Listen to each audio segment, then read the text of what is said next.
Sulardır göçelerden gökkörün, sultanamın güzellikli dökkörün. Çılmak kaybın barısına değişip, şiirim onda bülbül çalıp gökkörün.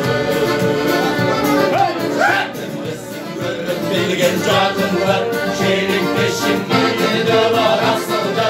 Sulu babam çeliğinde sensa, sulularla sultanı hayatım var. Hey! Sulularla sultanı var, sulularla sultanı hayatım var.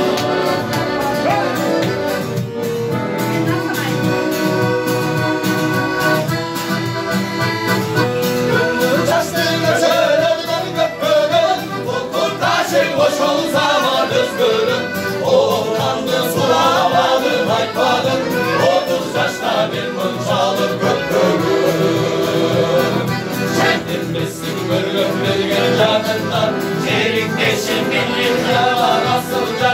Sulu babam çeliğinde senna, sulularla sultanım hayatım var. Hey! Sulularla sultanım, sulularla sultanım hayatım var.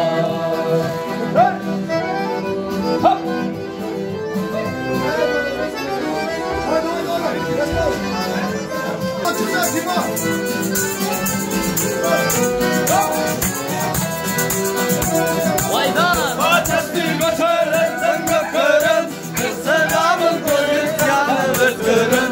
Yanında telaşamın bir basıp, gözlerinde bir çalıp gökkörün. Çektirmesin gönlüm bir genç hatınlar, birlikte şimdiyimde bana sultan. Doğru bağlam çiçeğinde senler, sulularla sultanım hayatım var. Hey! Sulularla sultanım, sulularla sultanım.